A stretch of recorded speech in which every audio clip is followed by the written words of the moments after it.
talking about beer. Joining us now, let's bring in Jef and Jennifer Smith. They are the founder. And Jef, you're the head brewer for Loaded Dice Brewery? Yes, I am. Yep. Okay, you guys have a fascinating story. Tell us again, like, how you got started. Well, I started home brewing about 20 plus years ago. You see a lot of gray in the beard, so it indicates my age. We were kicking around ideas of what we knew we both wanted to start something for our own, and it was going to be a barbecue place. It was going to be a brewery. We had a couple other ideas, and we just really went all in on doing a brewery. We started this process in November of 18, and we opened up the doors right smack in the middle of the pandemic in September of 2020. But it's been a lot of fun, a lot of work. We've had tremendous support with the community. Just the organic growth that we've had since we've been open has just been amazing to me and her, I assume. So with that, Jennifer, we'll bring you into the conversation. What's it been like for you? Were you a little nervous to go ahead with your opening plans? Always nervous. We didn't want to get ourselves in trouble right off the bat. We had a large following already from social media, so we were a little worried about what that quantity would look like. But you know what? Those people have been with us on the journey the whole way and have supported us through it all.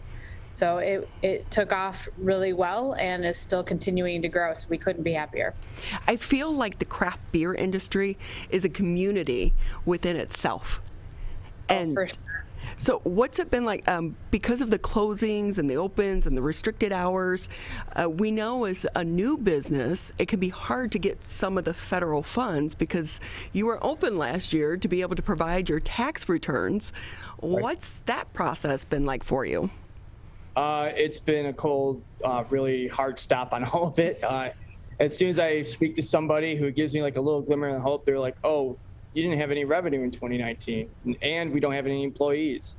Because when we opened, we planned to staff up, but with the pandemic, there really wasn't a need to. And plus, we both decided it wouldn't be fair to someone to hire them and then have to probably turn around and furlough them or lay them off.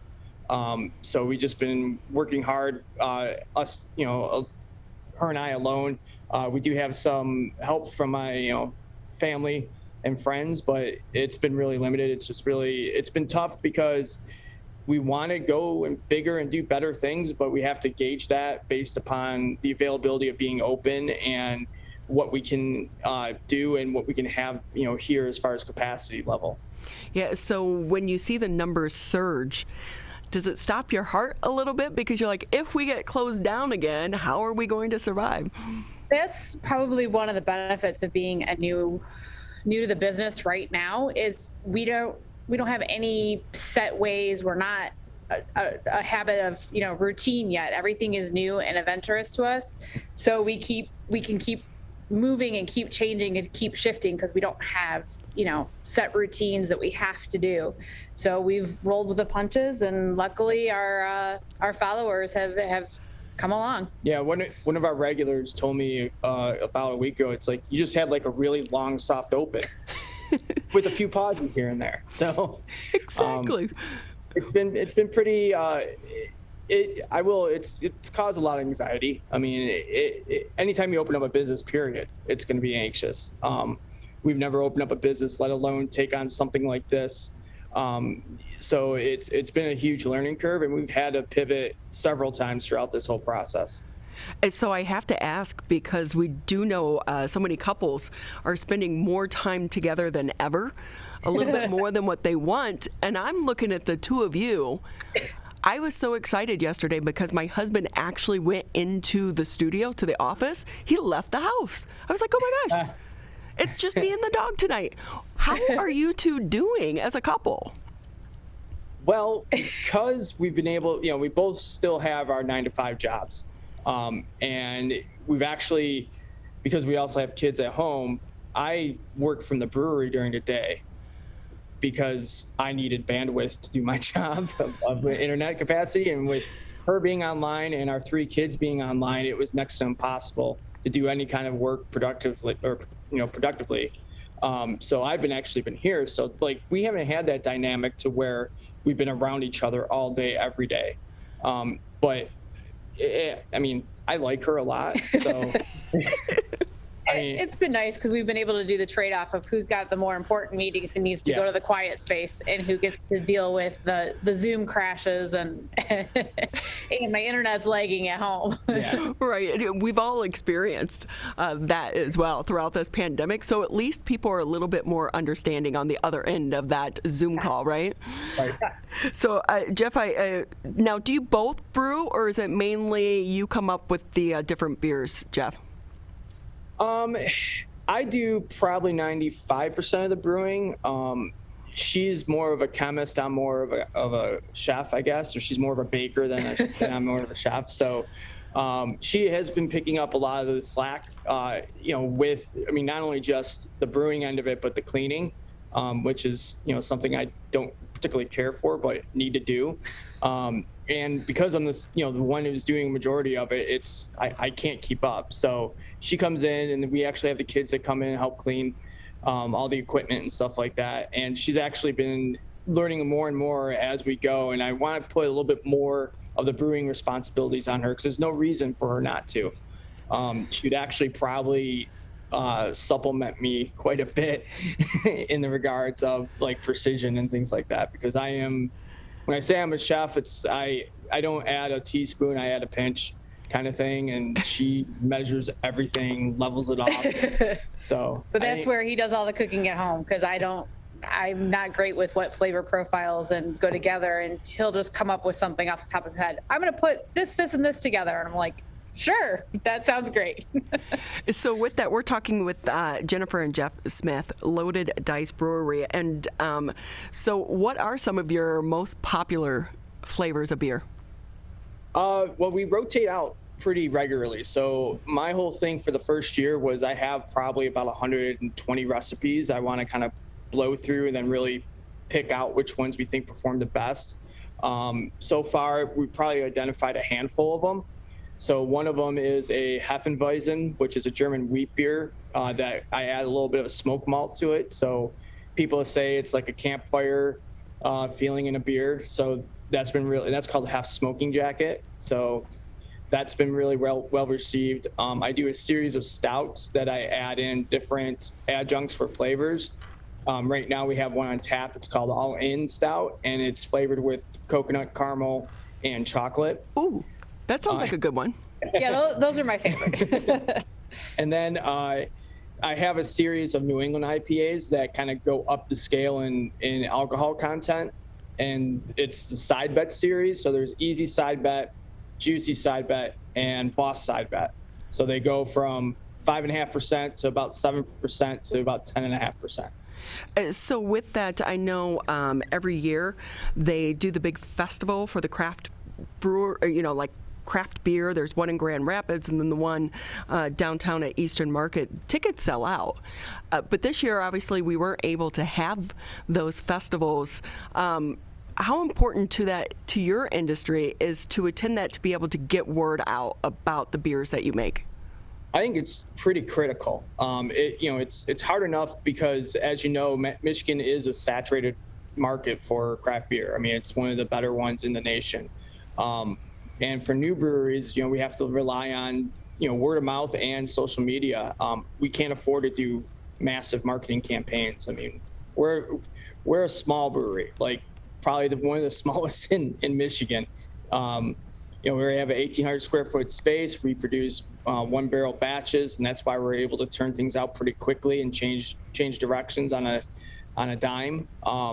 So that we were really looking forward to these festivals, really not only just to help get the word out, but also to experience it, because I've poured at festivals for other breweries, and it's been so much fun on that end. And I've been to my share of festivals too. So, it's something that we really wanted to be, get into, but it just hasn't happened yet.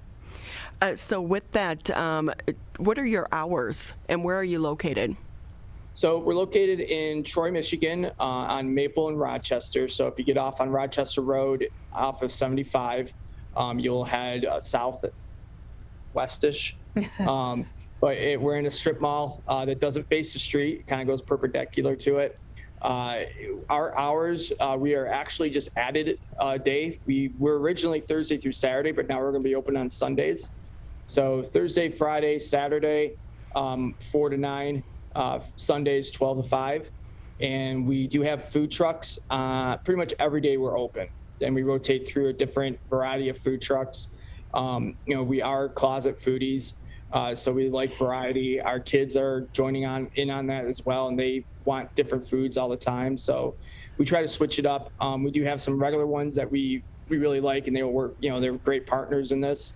We'll have back often, but for the most part, we kind of want to treat it like we're treating the beer and never really have a pattern. It's been a lot of fun finding these food trucks. Oh, yeah. There was one, it was like a lobster and mac and cheese one. The line of cars, it was like all the way down the road. That's crazy. So it's very popular with people right now. With that, I have to ask, is it okay for people like me to come in and say, can I get a beer like a Corona? We have that at least once a day. Okay, so I'm not alone. 100%. No, you're not. It's 100% okay. I was once that person who wanted a Heineken or a Corona, and I wouldn't drink anything else. So I know what it's like. And while we'll probably won't have something like a Corona or a Bud Light, but I could steer you in a direction that's kind of comparable, and at least maybe get you started on the path of being a little bit more adventurous or get into different beer flavor profiles. It's intimidating now to go in and pick out a beer. Come on, it's easy. Wine is easy. You just, depending on how much you like the people, you go to the bottom of the shelf or the top of the shelf. But beer, it's like, oh my gosh, I don't know. Yeah, there's lots of different flavor profiles and different directions it can go. It's a very versatile product, and those are some of the questions when people come in and are like, I just drink this. We're okay, what other drinks do you like? And we'll give you something that could match. Well, I like to have a bourbon every once in a while, or I like something more on the fruity side, and we'll put you in the right direction. So it's okay to drink on the job then for the two of you? No, yeah. You have to test the product, right? I do. Exactly our saying. And I make sure that people are aware if they're calling me on a 2 p.m. on Thursday or Friday, chances are I probably will be having a beer right next to me, because I do have to test the products and see the carbonation levels and things like that. Now it's only like a little 1 ounce pour, but times 6 taps, times a correction time check, and it's day drinking's a thing, I guess. Well, that's one thing here in the state of Michigan, right? It can't be open past 11. Everyone's like, that's okay, I'll day drink. We're talking with Jef and Jennifer Smith. They are the owners over at Loaded Dice Brewery. Anything maybe we didn't ask that you guys want to add before we say goodbye? Well, I do want to say that, we are in the middle of a residential area, and we have a lot of locals that come and walk or ride their bikes now that the weather's getting better, and we are dog friendly. And we also have a pretty decent outdoor seating area. We're trying, it's temporary because just different reasons. I mean, with Corona, we couldn't really afford to really bust out and make a patio, and the city allows us to kind of take a couple parking spots and do something with it for outdoor seating. But we're working on making that a little bit more of a better experience, so you're not just staring at someone's Dodge Caravan, while you're sitting there having a beer. So other than that, we just really pride ourselves in having a rotating tap list. I don't want to be the place that has that same IPA every time you come in. There is value in that, and I get it, but it's a little bit more fun than that to me. So that's kind of what we try to do here. Again, check them out, Loaded Dice Brewery on Rochester Road in Troy.